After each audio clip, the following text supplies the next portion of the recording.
You ever get that feeling like you want to punch a priest? Hear me out. You know the drill. You're hanging out alone in your bedroom, and your mom comes in, and you're busy. So you just turn your head all the way around. And what? She's got a priest with her? Unbelievable, mother. They start poking and prodding you and spitting holy water on you, and your flesh starts to cleave from your body, and all you want to do is punch a priest. Can I get an amen? If you've ever felt like I have, you'll want to join us in the basement for this very special episode. I'm Pete Wright, and I'm here with the inimitable Ray Delancey and the most sinister Tommy Metz III, and we've got the perfect guests to help us navigate the films of demonic possession. Lester Ryan Clark is an actor, writer, and teacher of everything, and Kynan Dias is a filmmaker and assistant professor in film at the University of Nevada, Las Vegas, and together they host the Exorcist Minute right here and brand new on TruStory FM, covering, as they say, the scariest movie of all time, minute by terrifying minute. Lester and Kynan, thank you for agreeing to meet us in the basement. Welcome. Oh, thank you. It's dark Thank you in so here. much. Yes. So dark. Spooky just the way we like it. It's so Yeah. damp. Ugh. Yes. Really, We don't know what might be a where black that's mold coming problem. from. That's Yeah. really not Yeah. healthy. So let's get in and out of this thing. So we thought this would be fantastic because you guys are so invested, deeply invested in The Yes. Exorcist, and as a result, Mhm. your research has been just fantastic in the works of this sort of oeuvre. And I'm so excited for you to teach us based on our curriculum of films that you assigned us, the movies of demonic possession. Where would you like to begin? Oh my gosh. Well, first of all, thank you so much for having us. We have been following your show, and we're really, really excited to jump on here and talk about our favorite, I guess, stripe of horror movies. So yeah, we figured with the movie we've been covering for the past coming up on a year now. It'll be a year in October. Unbelievable. We figured we'd come here to talk about demons, demonic possession, that kind of stuff.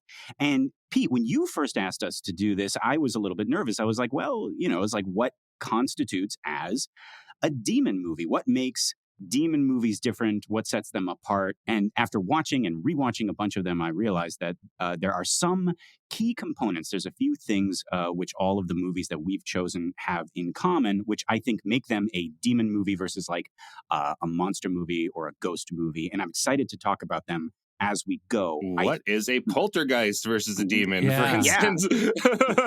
And why is Poltergeist II considered, by me at least, a demon movie? It's got poltergeist in the title. What's wrong with that? Yes. Yeah. I Well, don't and know. you I don't had. know. I'm all mixed up. Let's look at what are the list of films, because as you bring that up, like we had Krampus was a bonus pick on the list, and Yes. I'm so curious how where that line was drawn. I'm So, excited to explain all right. that. Yeah. Well, okay. So I think the first thing we got to do is discern, like, what is a demon, right? What is a demon, and how is it different from a monster or a ghost or any other like spooky thing? And I want to open this with that question to all of you. So whoever wants to start, like, what do you guys consider to be a demon? What is the definition of a demon? A demon is an evil spirit, is what I would think. And a demon, apart from some of the other things to go more detailed, a demon represents what I think, if you believe in it, is the scariest possible thing. Eternal suffering. It is a vehicle towards eternal suffering, which is, I don't personally believe in hell, but I kind of do because it's just too scary to not believe in it. Just in It's case. kind of a Pascal wager. Like, I kind of want to hedge my bet a little bit because there's nothing more terrifying than that. The other thing about a demon is I like the idea that a demon can either be an invisible force.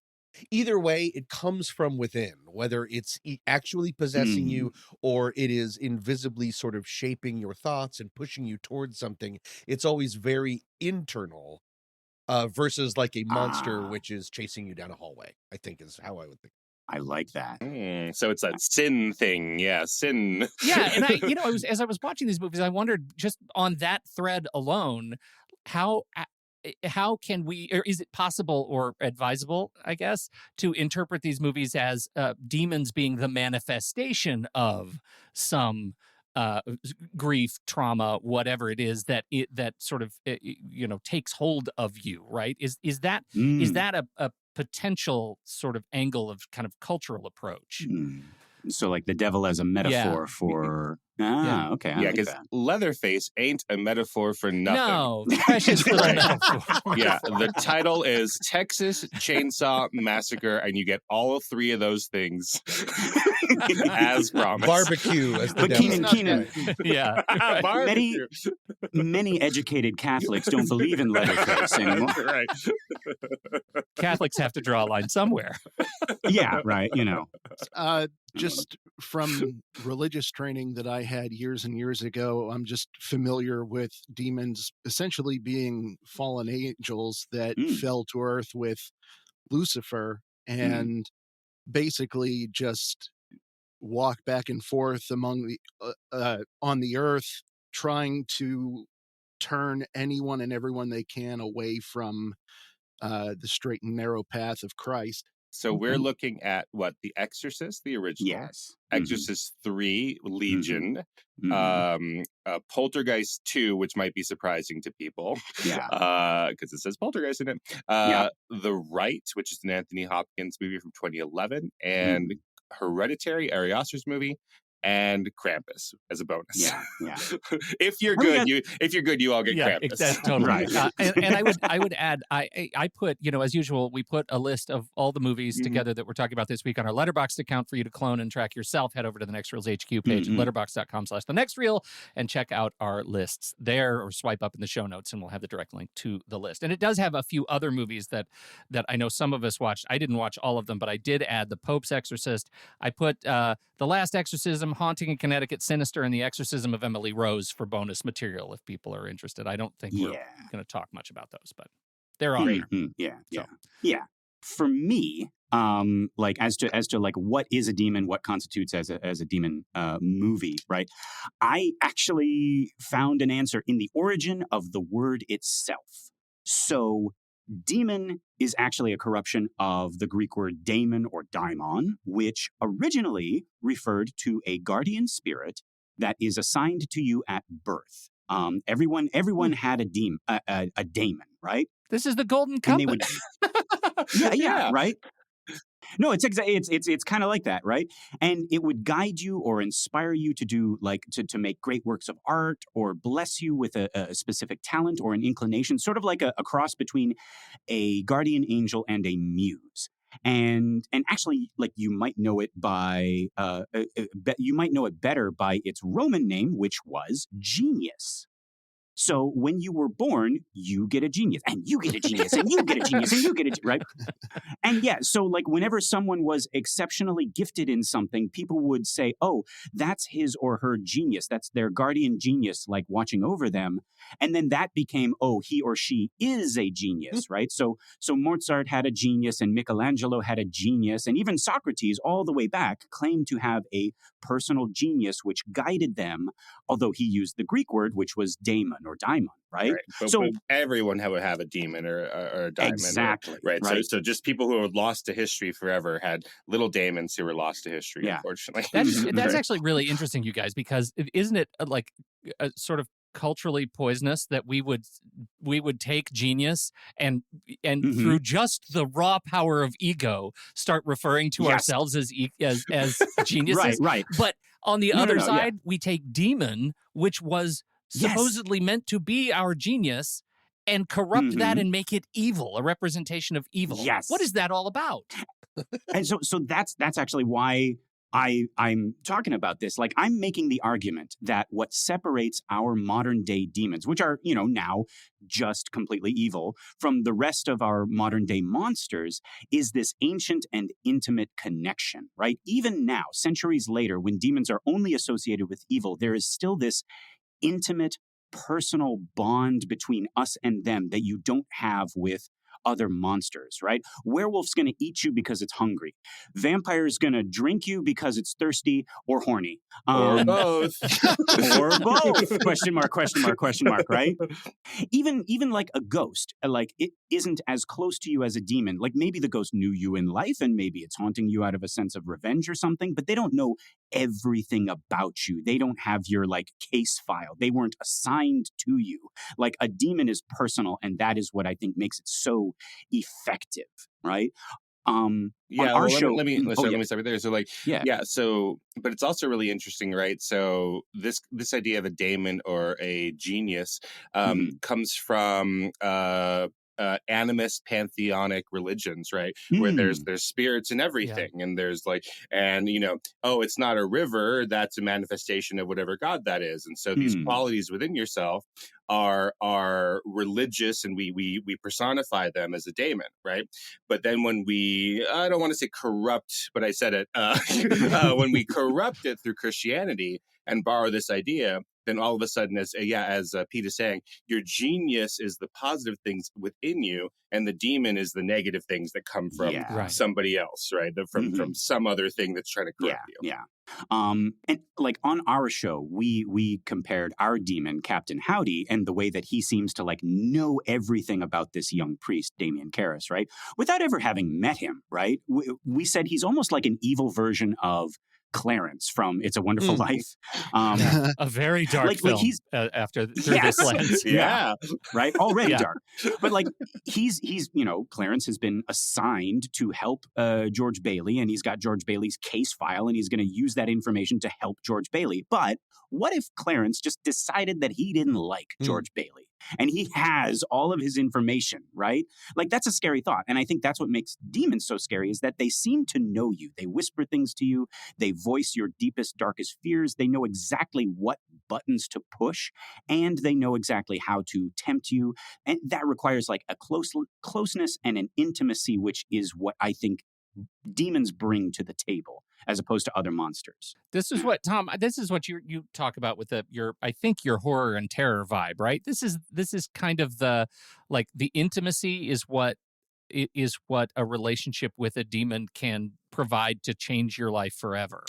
Right. That horror versus terror being sort of a clean emotion where it's just panic, it's running away, whereas horror is changing the foundation of your life, like the building blocks that you have mentally built to make sense of the world. When those are shook up, and that's what hell really does that.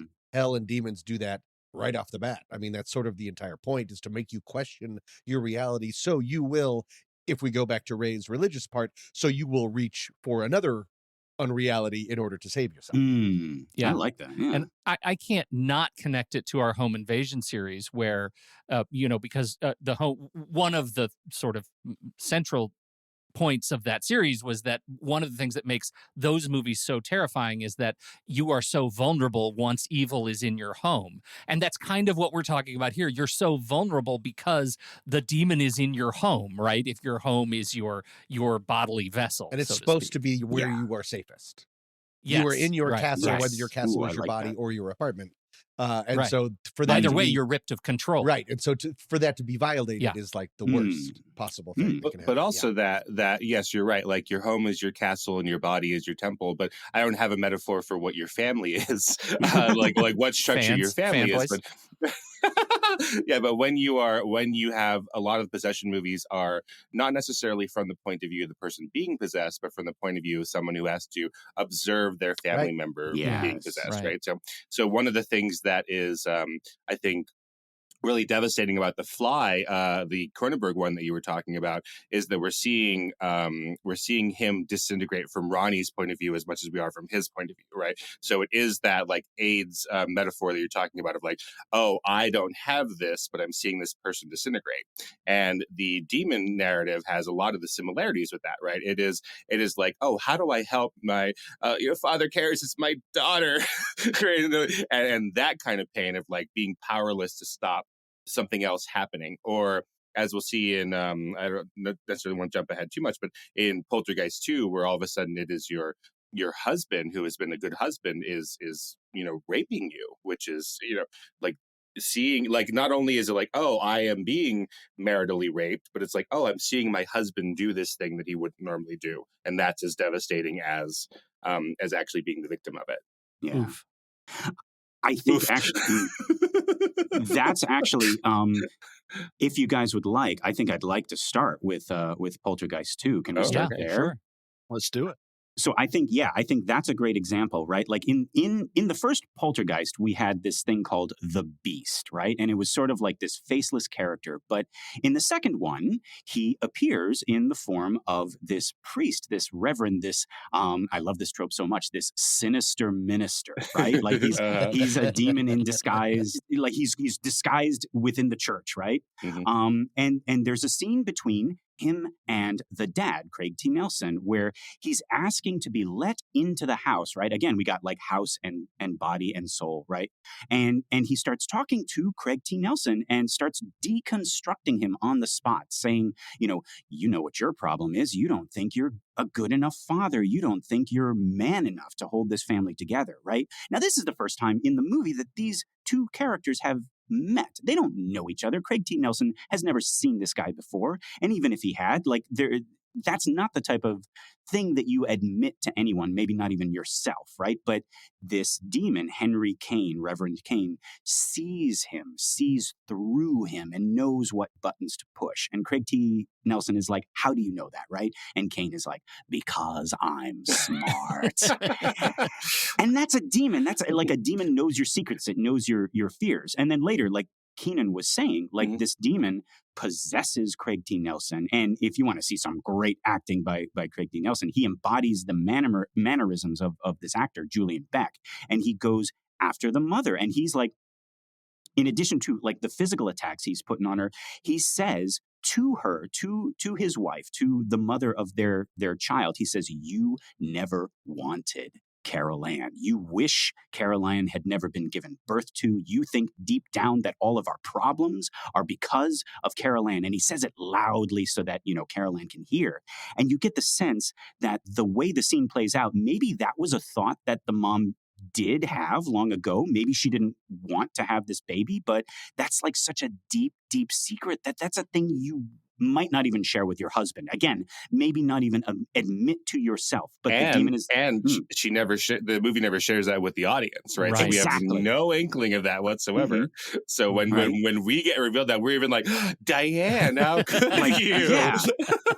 So the demon it's almost like the demon is bringing us over. It's like, and he's taunting her. It's like, oh, Diane has secrets. Like you thought about it in your head. Like I know you. And yeah, like let's just forget the supernatural aspect of it. But like just to be seen like that is so chilling. Yeah. Right? And the fact that, we were talking about what is the metaphor for the family, right? Well, to me in this circumstance, it's that cellular invasion, right? That the family cannot be torn asunder. And yet here is this invading force that is like broken the membrane of the family and is poisoning it from the inside. That just because Craig T. Nelson is first to go doesn't mean the whole family isn't rent asunder as a result of that. And I will say, as a footnote, Craig T. Nelson is fantastic actor to communicate I don't understand what's going on here right now vibe. Like he's just so good at all of that. Yeah, it is first standoff with Kane, right? It's out in the porch, but then it does go where Craig T. Nelson's hiding behind the screen door, and it is that membrane that Pete is talking about. And then Kane starts to press his nose against the membrane of the door, and you start to see that indentation. What a weird guy. The fact that membrane is so porous is also I mean, what is horrifying about that whole idea is how vulnerable and how fragile all of this is. We think of the house, we think of our family as this unbreakable, it's like an army. It is really a fortress against the world, and one piece topples and the entire thing falls apart because saying he's out to destroy things, to say you never wanted your daughter that's not just like poking holes. That's a world destroyer. Like that is something that you can never take back. That undermines the entire thing of the family. And so yeah, that's just I like how fragile everything is. That might be what a lot of these movies also are about, is sort of exposing that we think that we have, almost just like home invasion. It's always going back to home invasion. But the idea like that we just believe that we are so safe, and how easily and quickly that can turn. And that's another element of like a good demon story you have, like in Poltergeist, is this attempt to infiltrate and dissolve a bond between characters, right? Like, as you guys say, to destroy the family, or to destroy, in some other cases, like a friendship or a kinship between two or more characters, right? Like here, Cain wants Carol Ann, the daughter, but he can't get her directly because she is surrounded by love, right? He tries first at the shopping mall, and mom steps in and he backs off, right? And like, quick little side note, like in the first movie, there's this scene where we don't see anything, but we hear the beast chasing Carol Ann in the spirit world, and Carol Ann's spirit runs through the mom, Jo Beth Williams, and that's when all the chaos stops. And they don't give an explanation, but I need to do my Jo Beth and Williams whenever I can. That was really good. Not a lot of people do a Jo Beth Williams. That was very good. Nice, you have that in a But pocket. I always took that to mean that as soon as she passed through mom, the beast called off the chase, right? And here again, because that's when the chaos stops. Like, there's no more chasing after that. Like, Carol Ann's not in danger anymore. And it's like, I feel like if we could see the beast chasing her, he would be like, oh no, she passed through mom. I can't touch that, right? And so, like in Poltergeist 2, mom steps in, he backs off, but then for the rest of the movie, he attacks the family. He's talking to Craig T. Nelson on the porch, and then later in the body of Craig T. Nelson, he attacks mom, and then he even goes after the son with the braces, right? Trying to split them up or like wear them down, break them apart, so that he can get inside. I think you dropped the son with the braces a little too casually. That was robust. That is a horrifying. The braces thing, right? They rewatched the first one, and they're like, well, that one guy took his face off. What else can we give everyone nightmares for the rest of their life? Braces. Remember maggot steak? But so classic. But like using the other child as like, oh, which one will you save? Which one do you love more? And that's what gets to the, like you guys were saying, like, where the demon is presenting circumstances that are purportedly uncancelable, right? We're going to reveal truths that you cannot command Z, right? We are just going to do something. We're going to tear apart all the relationships to peel away the protection behind Carol Ann, and that seems to be the effort of the Sinister Minister, and to the extent to which it works is up for question, right? Like, it turns out like the conflict is all in breaking down the membrane, but how true is the membrane ultimately for the family by the end of the film, and is that anything that we can sort of, for lack of a better word, stereotype for demon movies? It's interesting, like going back to like you guys were talking about, like we are shooting through, we're viewing him and we're viewing Craig T. Nelson through that screen door, that porous, membranous screen door. And you get the sense that it's such a weak barrier. It's such a, like, anybody else, not a demon could just like grab the door, open it up and walk right in. But he has to, like, let me in. I need you to open the door and let me in. It's vampire, right? Mm-hmm. But it's like I'm not going to damn you. I need you to damn yourself, right? Mm-hmm. Like, I need to convince you that you're unworthy. I need you to, like, invite me in, right? In some ways, that kind of goes back to a lot of what the Bible portrays as demonic, because it's like I'm really rusty on the Bible stuff, to be perfectly honest. But a lot of the references to demonic forces, particularly in the epistles, are regarding or equate demons with false teachers or false prophets. And that's essentially what this guy is. He ran a cult, and so he was a false teacher, and you have that connection there. And it's a false teacher. Again, it's what you're taking in and what you're deciding is right. The coolest thing about, and the most scariest thing, and I'm just repeating what has already been said, but I think with demons, the killer's already in the house. It's just exposing what you have within you or what you're willing to take in or what you're willing. It's like we're all already possessed. We're just sort of hanging on. Yes. And it's like the shingles virus. It's really. kind of like the shingles virus. Wait, what did Pete say? Yeah, it's like, yeah, we all have this in us. We're all ready to have our heads spin around. We're just clinging on to things to make sure that doesn't happen. And so it just takes a little push in order to have us go that way, which is fascinating and horrible. And I don't like people. The light and the darkness is already within us, and a demon kind of like holds the mirror up to nature, and it's like, hey, did you know this about yourself? Don't you feel it just bad puts now? a little finger on the scale, and that's really all it can take for some people. Well, we don't want to necessarily equate like Satan and demons together, but what you're sort of describing, Lester and Tommy, right, is like we have the good and bad within us, and as Lester taught me on the Exorcist Minute, like Satan in the Quran is the what do you say, a Satan, right? Well, not just in the Quran, but in like the original language, we have Satan just means adversary or accuser, right? Like with a lowercase s, right? Like, so there are references, there are instances in the Bible where, Jesus will even say to Peter, Peter, the rock, he'll be like, hey, get behind me, Satan. Stop being such a Satan to me right now. Stop getting in my way. Right. And so, if you want to, deconstruct the Bible and make it, less fun, you can find all those references to Satan, and you find out that's like, oh, okay, maybe there is no devil down there, and it's just these are all like references to other things, right? Things that were making the writer mad at the time or opposing someone. But sometimes fascinating. You could replace the word Satan with dick. Get behind me, dick. What are you doing? Yeah. Right, but Satan was often a cross-examiner, right? Who was asking you to prove yourself as being worthy or unworthy. Yes. So and that, when we get to The Exorcist, I'm going to talk a little about that. Yeah, like God's prosecuting attorney, right? And there are moments, like in Job, like you say, there are types of devils in these stories that almost seem like to be on the side of God, just being like, Your Honor, like look at all the sins that this person has committed. Like, shouldn't we punish them? And God is like, let's forgive them. And prosecuting attorney's like, no, this is unfair. This is my win rate. I need to get my win rate up. Yeah, this whole world is out of order. Yeah.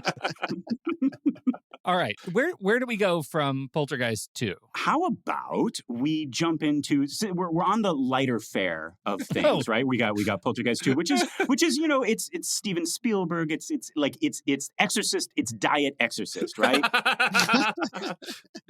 It's like E.T. meets Exorcist, Let's go from there to Krampus, the other kind of like outlier. Okay. That we got here. And I think this is another like perfect example of this thing. You get this feeling that Krampus knows this family, right? Like he's Santa Claus, right? Like he's evil Santa, right? He has their names on his list. He has an especially deep connection with the grandmother, Omi, because of a wish that she made when she was a child, right? And in this movie, the family isn't being attacked necessarily. Well, they're being except attacked. For that part where they're being attacked. Yeah, right. Except for the that was important. But they are like, you look at it another way, they are being punished, right? There is a reckoning going on, and I guess this means in this story, Krampus is like, I don't know, less evil and more like an enforcer of cosmic karmic justice, right? But it's still in that like demonic angelic way of like, I'm coming after you personally. I've been assigned to you. I got your case file. I have you on my list type situation. Right? Okay. Yeah, he's sort of the hero of the movie, right? Well, right? If we're all rooting for Krampus, karate right, is the movie, absolutely. This is the story of the unsung heroes of the working class demon, and they just were assigned a neighborhood, and they're trying to do their job. But I am curious about how this expands, because I get the permeability of the home, right? This isn't necessarily a personal possession, though it kind of could be for grandma. But this is not just like this. The movie tells the story of a whole community being impacted by this infestation of Krampus. You're talking about like the lights going off and the power going out and all that stuff. Other people, the boyfriend and the truckers and the they disappear into the snow. Everybody's disappearing, and so I'm wondering how that expands the community possession bit, right? Because this is a bit far afield from the Poltergeist style. I want your daughter. Well, can we spoil the ending a little bit? Is that all right? We should say this show spoils everything. Let's just assume if you're listening to this and you haven't seen Krampus and you don't want to be spoiled, please turn it off. And we love you and you're the best and we'll welcome you back when you come back. Yes. So see you next month. But that's what I was going to say. So Lester, before you say your thoughts on the ending, right? Yeah. So we get this Christmas carol ending, right? Where they wake up the next morning and everything is back to normal, and that they realize that they realize as we realize that Krampus is watching them through his collection of snow globes, or as a friend of mine has said, he's much darker than me, does a lot of drugs. He says that no, Krampus isn't looking at them like Auntie M and the Wizard of Oz sort of thing. It's not like that, but that they're actually transported into a snow globe world. Is that what you thought? That's what I thought. Yeah. Oh my goodness. Darkness here. Yeah. Yes. That they are transported into a snow globe world where they're kept on watch forever. Right. But that's the blessing of the curse of that movie. And maybe that's my darkness is like, okay, they're trapped forever, but at least they're happy now, right? At least they know like it can't get any worse, right? That's kind of where I walked away. Oh, and it's and hey, we never said forever. Maybe it's for only 1,000 years or something like that. There can't be optimism in horror movies. Yeah. This isn't hell. This is purgatory, right? But no, I mean, if you take it to that way, I mean, again, isn't that kind of like that type of like karmic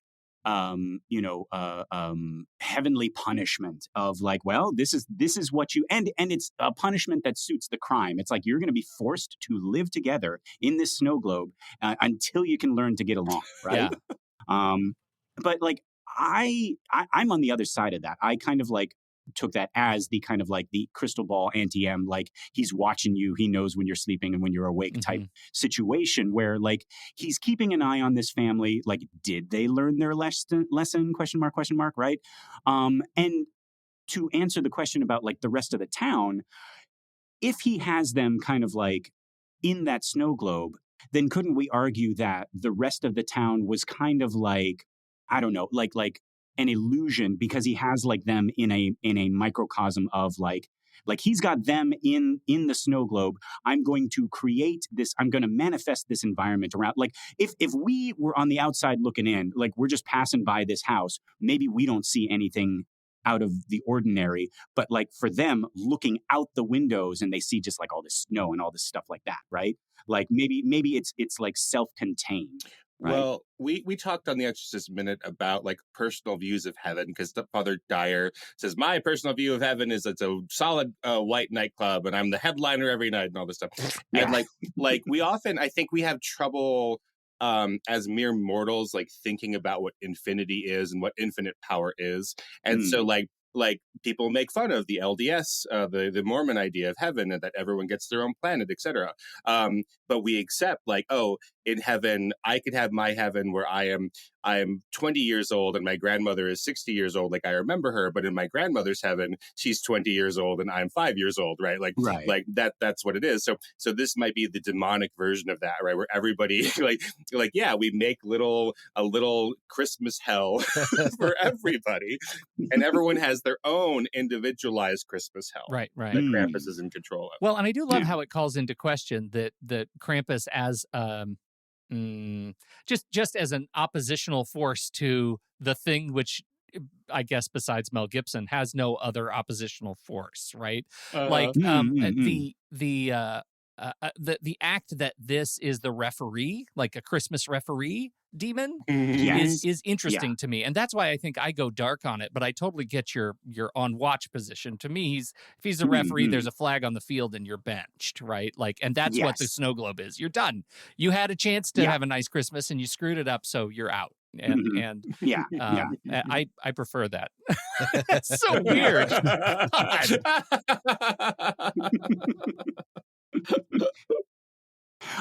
Another before we leave Krampus in this family to their snow globe hellscape. I think another demon trope that Krampus has that I love is the act of the summoning of the demon, right? Like whether it's done through a wish or a Ouija board or a book or a like a Faustian bargain. Like I love that added bit of spice in demon movies where it's like, you have wrought this upon yourself, right? You opened the gate, you opened the book, you made that wish, right? In this movie, right? Like this is on you, as it should be in this type of demon movie. I think it's because it's like like the teaching of a moral lesson, right? Like I love how like in our lineup, Krampus is the most demon-y looking demon, and yet he acts more like a Christmas Carol ghost, right? Like he's terrorizing this family, but like he's also like teaching them. Right? He's the bad cop, right? If Santa's the good cop, then he's the bad cop. Why is that? Yeah. What is the importance of that, do you think? Of you having to open the door? You are letting them in. Does that just make it even more insidious? Because you're right. It's across the board. Even like in Sam Raimi's Drag Me to Hell, you deny a Roma a bank loan. And then all of a sudden you're cursed with demons and stuff. Like no matter what, like you are the one that causes it. Well, and even Carol Ann, didn't Carol Ann cause it inadvertently somehow, unlocking the TV from the screen first? He's talking to the TV, right? Yeah, in the first quarters. Right. Or even in the second one, he's like, I can't get in there. You have to let me in, right? Well, this might be a much like bigger sort of idea, but this might have to do with the nature of movies more than the nature of horror, right? Because in traditional like folk horror stories, it often is nothing, right? You've done nothing about this. It's just you're in the woods and this happens, or your dad marries old lady be wanting to cook you. Yeah. She just does. Yeah, exactly. Right. That's who she is. That's what happens to little kids out there. Right. But in movies, I think we do want everything to be, because it's condensed storytelling, right? And the arc of the character has to match the arc of the plot, right? That we might just that just might be more clean for us, right? And feel more satisfying for us, right? Because if we did have, I'm sure there are examples, right, of just completely nihilistic, nothing matters, funny game style. Yeah, right? Like you're just walking around, demon comes over and bothers you. But I don't know if audiences are really attuned to, like, why would we be watching that person get attacked by a demon at random? We could watch the news and just I think it's also just like, I don't know. I love that added bit of flavor to a demon story. It's like it's aesthetically pleasing that like you have to be like corruptible first, right? Like you have to. I mean, it's like it's this biblical thing of like, you know, it's like I'll give you all of these things if you fall down and worship me, right? Like it's the like all you have to do is like you have to be the one to sign the contract, sign Faust's, you know, or Mephistopheles' book or something like that, and then like as soon as you do that, then I gotcha. Then I have all the power, right? Like once you have like invited me in. And this was, to Krampus, this is one of the most sinister elements of it, that the corruptibility of Omi happened when she was a little girl. She invited the demon in when she was most corruptible. As a child, following on, we've already got Carol Ann, and we like children seem to be kind of a part of this. Yes, right. And because they're still learning. They're still learning. Not only are they learning about the physical world, but they are learning about the moral, the difference between good and bad, the difference, like my actions have consequences, you mean, right? Like, you mean if I wish my family to disappear, then I can, star in a movie with Macaulay Culkin and I can be, but no, it's like it's the be careful what you wish for on a biblical scale. Yes. I think. Okay. Yeah, because again, in those fairy tales, right, those Grimm Brothers ones, the lesson is just like stuff happens to little kids out there, and we're not going to cry over it. We're just going to make more little kids and get the harvest in, right? Like that was the lesson of the Grimm Brothers age, and that now in the movie age, it's like, children, you have agency, you have control over your lives. You are going to be faced with choices, external and internal, and they're going to have consequences, and things matter, and you matter. Yeah. Yeah. Okay. Yeah. Where does that take us from here? Well, we got Toni Collette in this movie, and this movie Hereditary, it kind of ends on yeah. Yeah, it was in this movie, right? In Krampus. Yeah, Krampus, right? I forgot. Okay, yeah. Jumping the gun here. Yeah. But then also, Krampus kind of ends on this like ambiguous, it's like, did the demon win? I don't know. Let's go to a Toni Collette movie where the demon objectively wins. Like, there's no question, right? So far, we have talked about like when a demon loses, it's because love wins, right? Like Carol Ann's family, they band together and they win against Cain, right? Like through the power of their bond, right? When a demon wins, like in Hereditary, I think it's because love has died, right? Like Payman, the demon there, won and was able to possess Peter only after he, and I guess you could say the cultists, killed every single member of Peter's family. And also, they not only did they do that, but they did it in a way, or Payman did it in a way, so that they killed each other, right? Like Peter kills Charlie, Mom kills Dad, and then herself in front of Peter. And this effectively like breaks Peter, right? Like breaks his heart, breaks his soul to the point where now Payman can take possession of him, right?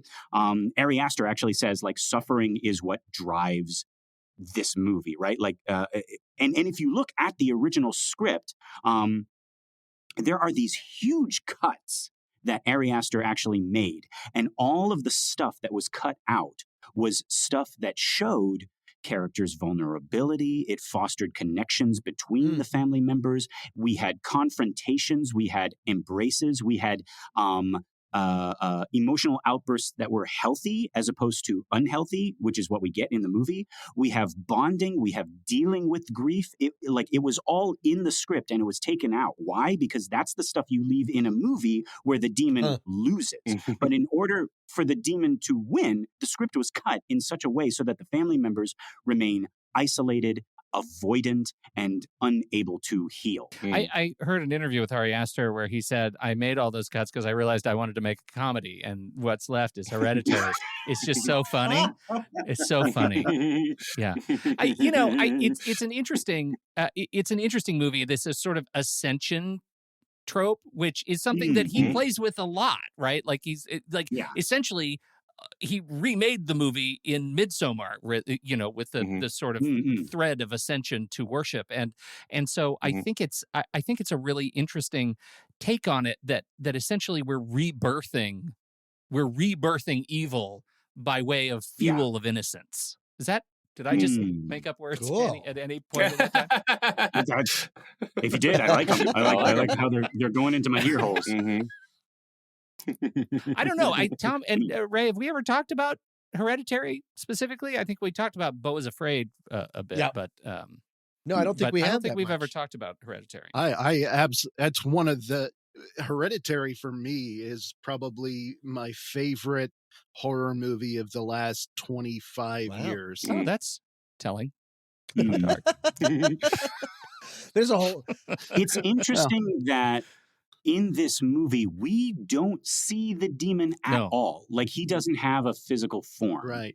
This is the movie where our demon objectively wins, but like you could take him out and you could just be like, man, these cultists are crazy and evil. And, whether it's a demon or not, like this is a horrible situation. Like this boy's family has been killed, right? Like, so evil is like present in this movie, right? Yeah. And you have this, you're talking about like the Book of the Vampire trope, like that. It's pretty reversed here, right? Like we don't get any introduction of it. We're not sure, right? At first it's just like ordinary people, but with, but bloodier, right? And it's this really serious drama. And then you're watching and you're like, I don't know, maybe there aren't demons. Maybe this isn't anything supernatural. And then she starts looking around in grandma's storage tubs. So that's the real warning. Just leave whatever's in grandma's storage tubs and just send them away. Don't look through them. And then she gets basically the Book of the Vampire that tells her like, oh, this is Payman. and it's really, really late in the movie, which threw me off the first time I saw it. But now thinking about it retroactively, I'm like, yes, it's perfect. That's exactly I still struggle with that piece, Kynan, specifically. That the movie really threw me, and it makes it one of my sort of least favorite Ari Aster films. And I celebrate Ari Aster, but the fact that the movie sets up a movie that didn't need to be supernatural for me and then becomes supernatural so late in the film, I felt like that was, did he just cheat me? Was that like a rug pull? Did he not know how to end a grounded film and just threw on supernatural to explain everything, to explain how head forward the rest of the movie is? I don't know. And I recognize I need to think about it more. And this gives me certainly more to think about. But I was actually relieved when the spooky stuff started happening. Why? Because the alternative is that is our world and it's real. Yeah, I mean, they just made 7, right? Like, what's in the treehouse? It was like, oh my God, this is horrible. This family is going through, and we've talked about this on our show. We recently had we had to cover the worst minute of the film, right? Where Reagan is up there with the crucifix, and I posed the question to Kynan. I said, take away the demon. Let's say that Reagan is up there. Mom runs up there because her daughter's screaming. And she goes in there to find that a man is in that house with her daughter. And suddenly this is like so much worse, right? Because the supernatural, like the angelic, demonic, I guess, gel over it, right? Like if you're putting like light on it, whatever. The coloring adds like this. You get the idea, like when there are ghosts, when there are demons, like you have this feeling that there's like this lattice work of spiritual law, and there's rules, and like, hey, all you need. Yeah, there's purpose. There's like, oh, I know what you do. You go get an exorcism. There's a way out of it. There's a versus checklist. Just chaos and things just running into each other. Versus your mom blames you for your sister's death. Yeah. Like, well, what's the checklist for that? Yeah. Your mother never wanted to have you. Yeah, your mother never. Yeah, and Hereditary, like your mother doesn't know how to be a mother because her mother didn't know how to be a mother, and now we're passing that on hereditarily. Deal with that, right? Where's your God for all of that? Yeah. Well, and I don't want to lean too hard back on Midsommar because it's definitely not a demon possession movie, but that's exactly why I love Midsommar, because it is absolutely reinterpreting grief, the grief of the suicide and all of the stuff leading up to their trip in a very grounded way. Like, we are fish out of water in a community that has its own belief system, and you are going to be challenged by that belief system, and there's nothing spiritual about it. It's just you don't understand, and people are going to die because our belief system includes this kind of sacrifice. And that's the terror of it. And that's what I thought I was getting out of Hereditary, and I didn't get it. And it felt like a rug pull as a result of that. But totally, again, clearly just me. But I get it. No. Like, I've heard that from several people. Yeah. Yes. And for my part, like I feel like that is why I am constantly retreating to Dracula, Frankenstein, right? Like, and all of those. And like, why we're covering the so-called scariest movie of all time, The Exorcist, is because it is a way for me to escape from like the real life that is Midsommar and that is, Hereditary, which can be viewed in that way. It's like, thank God, demons, One of these days I'll sit down and show you Ordinary People, Lester, which is much more terrifying than Hereditary. Or I don't know if can we just do something a little bit? Favorite movies. Can we just keep doing The Exorcist, please? Like, well, in the director's cut of Ordinary People, they go back and open all the tubs that are all hell breaks. Don't do it. Things become a lot less ordinary. Oh my God. See, that is why I do what I do and I consume what I consume, because real life is way too scary. Okay. Right. When are we gonna move on to at some point are we gonna get to Exorcist 3? Because I'm so excited to talk about that movie. Let's do it. Oh my God, you guys, where's this movie been all my life? Love it. Yeah, I hadn't seen it until this. So I've avoided anything that Exorcist related besides The Exorcist, and so this is the first Notice, time folks, we just skipped over Exorcist II. Like nobody's talking about that one. Yeah, I haven't seen it. Yeah. I literally skipped it. It's better that way. That's what I've heard. Yeah, so Pete, you liked Exorcist I 3? really did. I thought it was George C. Scott was at his very best, sort of constantly panting his way through each scene, but I really liked their relationship so much before the father dies. I loved the fact that this took a super grounded approach to real sort of like a real shoe leather approach to determining what's going on with this clearly biblical stuff in the movie, and I thought that was really great. I loved it. It really flags at the end. I understand is there another version, or was there just the cuts? It just there is. Didn't play.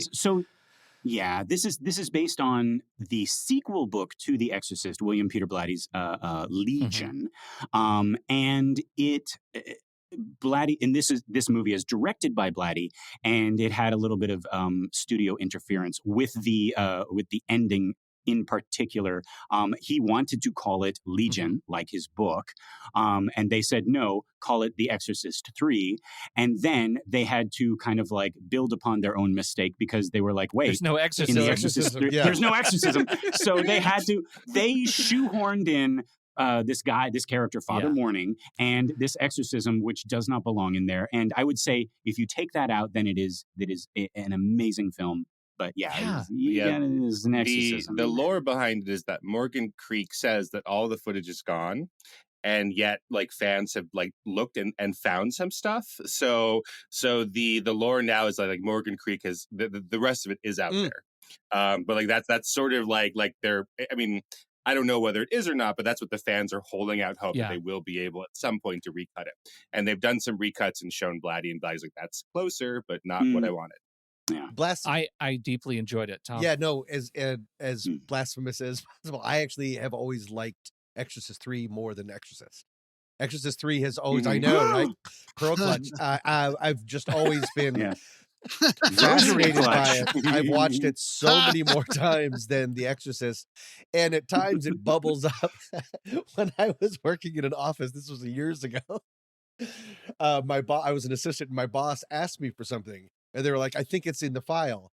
And I promoted another, go, it is not in the file. It is not. I just like George C. Scott out and scream things every once in a while. And she was like, what are you screaming? And I was like, I'm sorry. Yeah, I love the movie. I think it's outstanding.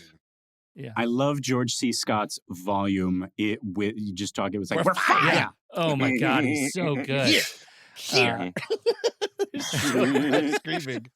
But don't forget, after every scream, he punctuates it with right. Like the guy was struggling with blood pressure and lung volume. His VO2 max is not good. If a pug went to acting school.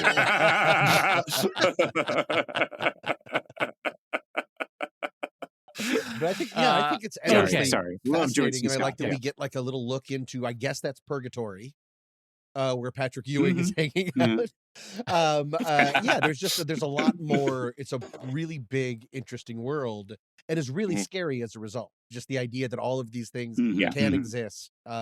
Also, the editing, the cutting is really fun. He cuts it to the quick. Yeah.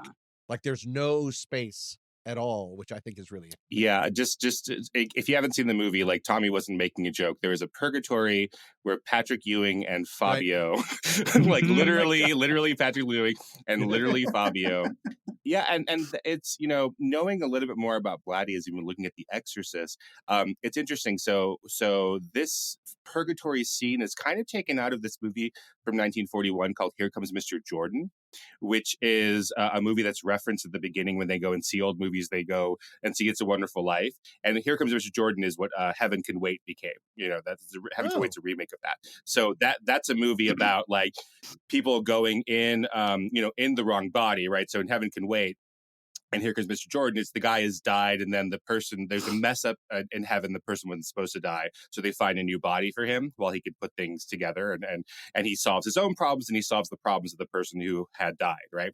And that's what Legion is. I mean, so like we have like people going into the wrong bodies and fixing each other's problems, and for Blatty to borrow that from classic movies and a romantic comedy, is very, very, very Blatty. And yeah, so like those white purgatory scenes are directly out of Here Comes Mr. Jordan, and Edward Everett Horton as the weird conductor person, Claude Rains.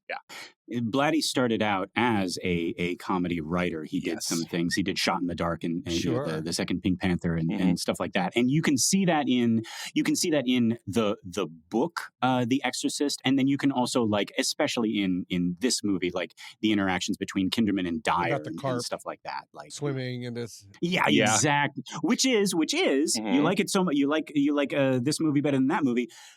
That's from the book Exorcist. Right. Really? Yeah. Yeah. A lot of the of the Father Dyer and Detective Kinderman stuff at the beginning is stuff that is cut out of the book and sometimes the screenplay, where Blatty had written these things about Father Dyer coming to bother to Father Karras while Father Karras is doing his thing, and Father is like, I need lemon drops because I got addicted to lemon drops because of the kids. So like, good. Like that's right out of the book. Yeah. Or the rabies line. The rabies are Jewish priests as well. Right. Yeah.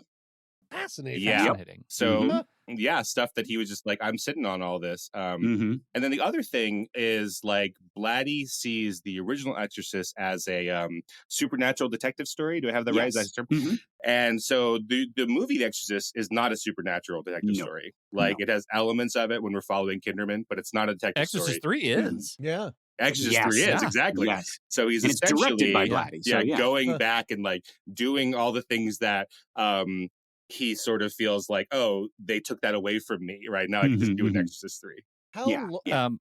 What was the relationship between the Zodiac killer and when Legion the book came out? Because they're talking about the Gemini killer. It's clearly the Zodiac killer. Right. Yeah. I did read somewhere, but that he based it off of. He did a lot of research into the Zodiac killer. My research didn't go too far down that path because, again, real life, real monsters. I don't care. Yeah, but I'd seen the same thing, that this was his version of the Zodiac killer. Exactly. Okay. Yeah. I think it's also worth mentioning that Brad Dourif was just amazing. Yes. Oh yes, yes, for sure. Absolutely. Yeah, he's outstanding. Yeah. No, I'm not. I'm alive. Yeah. I want him to be Billy Bibbit, from One Flew Over the Cuckoo's Nest all the time. And he's so good at being Chucky, right? And Wormtongue. And these other people. It was like, oh, but Brad, you're just such a sweet little boy. I just want you to go back to doing that. It's funny you mentioned Cuckoo's Nest because I like to think of Poltergeist II as the unofficial sequel to Cuckoo's Nest with the chief. He's learned to speak and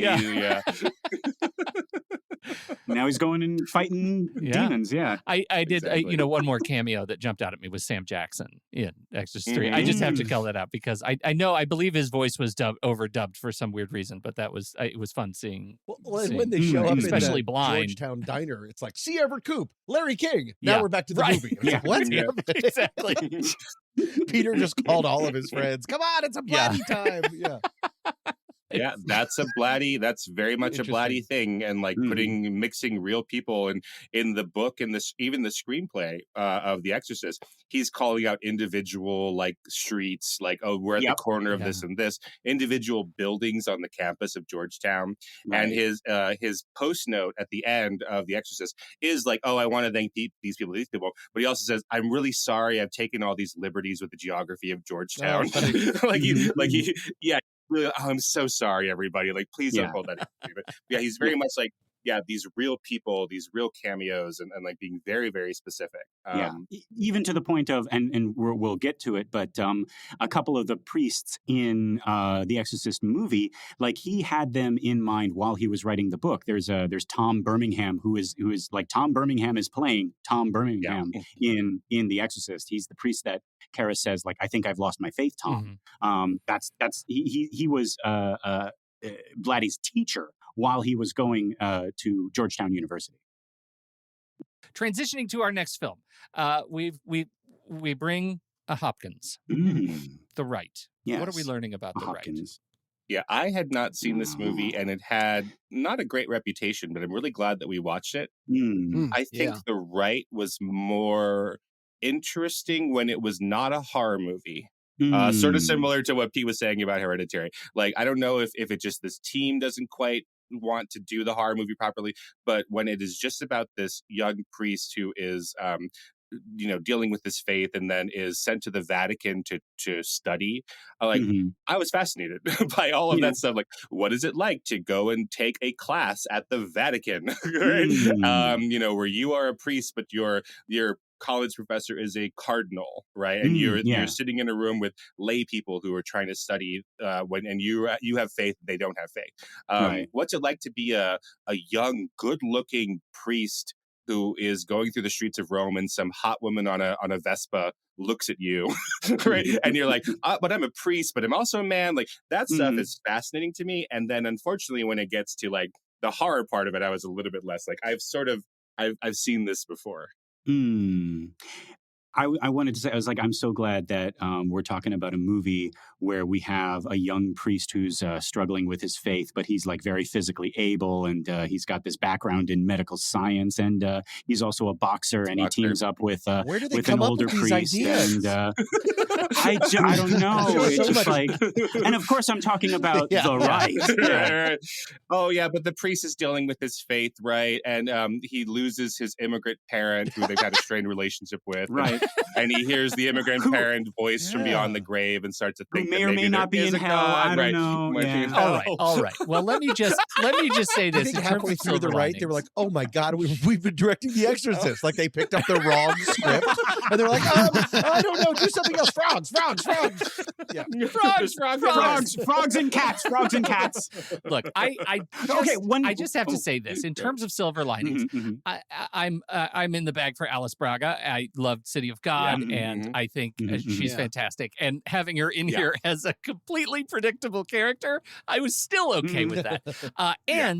My first comment was, God, I love Anthony Hopkins in this character. He should really make a better movie like this. Right. Yes. It is. This is when. In our covering of The Exorcist, we draw heavily from the book. And in the book, Captain Howdy is very much, Captain Howdy and Karras have this thing very much like Clarice Starling and Hannibal Lecter in Silence of the Lambs. It's this chess match, right? It's like, oh, well, you made that move. I see. Well, and he's very much like a Hannibal Lecter character. And then I was so excited to get actual Hannibal Lecter here. But yeah, I also love the first part where he's kind of like, he's treating this exorcism thing as like a job. He's this kind of like frumpy old grandpa who's, he's feeding the cats, and he invites the girl in, and he's like, and he's taking a call while the exorcism is happening. Right? It's a job to him, right? Yeah, he's like a plumber. For right? Sure. Exactly. He gets called and he's a plumber. Yeah. Right. And you're this young priest doesn't believe in doesn't believe in plumbing. Right, exactly. He's like, you're trying to teach me plumbing, old man. It's like, we're in Rome. We invented indoor plumbing. I just need to see it to believe it. Well, I mean, his dad is Rutger Hauer. Like, of course he's going to be a bit of a skeptic. In addition, you were talking about silver linings. One thing that I really took away from this film was the fact that the exorcism of this girl, I've never seen an exorcism movie where, it took several exorcisms to treat a person possessed. And whenever she leaves, she's still possessed. It's not done. I've never seen that in a film before. Yeah, my boyfriend is a piano technician, a piano tuner, and he has to come back several times. People just don't believe him. They think that he's bilking them, right? He's like, no, we did the first tuning. I got to come back in a couple months. And they're like, what? It's tuned. It's done. I feel like this is the movie parallels so well to one of the other sort of bonus movies I watched just last night, which was The Pope's Exorcist, and that also has some problems. But playing the role of Anthony Hopkins is Russell Crowe. I get used to him, and I actually find I start liking him. And the young protege, is interesting. And in that movie, While in the Rite, we have exorcisms that don't take. In that movie, we have so many exorcisms that are exercises in mental health that aren't actually exorcisms. And I think that is actually an interesting angle. The movie goes completely off the rails. Like, it sort of didn't know that it had a pretty birdie in its hand, and you know, it messes itself up at the end, and then sets up the Exorcist cinematic universe. Right. Like, now we're going to make so many movies, and it's a superhero thing, which was awful. Yeah. But the intent of describing possession as something that is that is persistent in the Rite and can't always be trusted in the Pope's Exorcist, I thought were really interesting, angles that each of these movies brought. Right. We talk in our show about how after The Exorcist, you see a priest in a horror movie and you know they're going to do an exorcism. But The Exorcist itself kind of brings exorcism back out of like the shadows of obscurity. Like, you have Father Karras saying, like, many educated Catholics don't believe in the devil. We don't do exorcisms anymore. If you want an exorcism, the first thing you need is a time machine to go back to the 1400s. Yeah. And it's like half of that movie, maybe even more than half of that movie, is getting this priest to believe that like exorcisms can be a thing again. And then after The Exorcist, somebody sneezes and it's like, we got to get the devil out of here. And I just want to point out, right, the devil, right? So we've covered some of these demon movies, and again, to spoil the Rite, sort of, kind of, the demon that they find is Baal, and we need to get Baal to say his name to control him. So we have Baal and Payman, and as much as The Exorcist III wants to pretend that it's a sequel to Exorcist I, that demon is Legion. You cannot convince me that demon is not is Pazuzu or something else. So like we're calling these things out that are real and have some basis in culture, and of course Krampus is a pagan, Germanic demon. Yeah. And really quick thing before we leave the Rite. So if you look at any depictions of Baal or Baal, right, it's Baal or Bael, right? He is in the Ars Goetia. He is the first king of hell. And he's usually depicted as having three faces: a man, a frog, and a cat.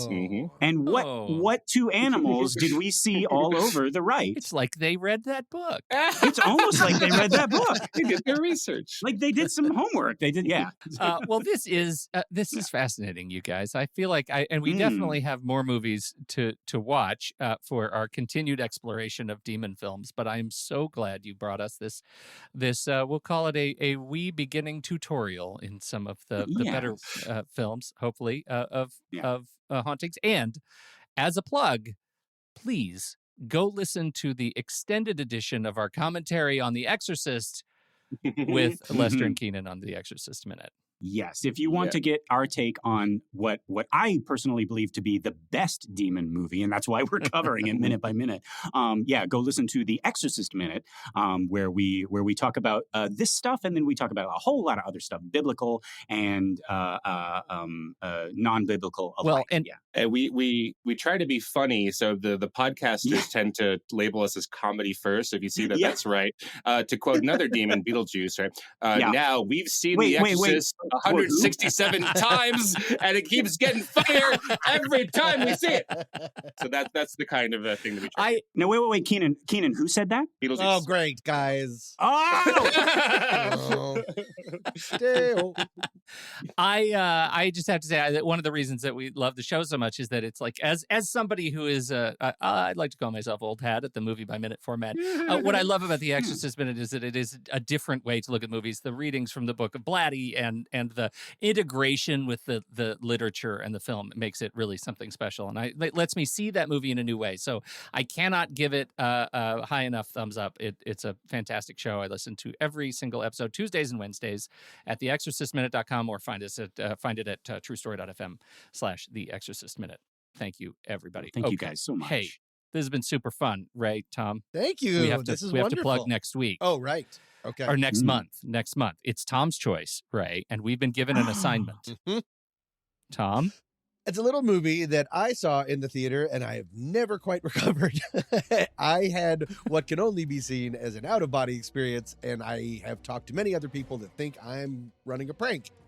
when I make them see it. But we will be doing a deep dive and a talk about the film Skinamarink, which really now, scared. There were conditions. Yes. There were conditions. Yes. What are the conditions? If you watch Skinamarink, it's on Shudder right now, or you can rent it. You have to watch it in the dark and as loud as possible.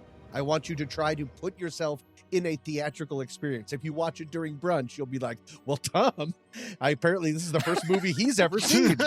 No.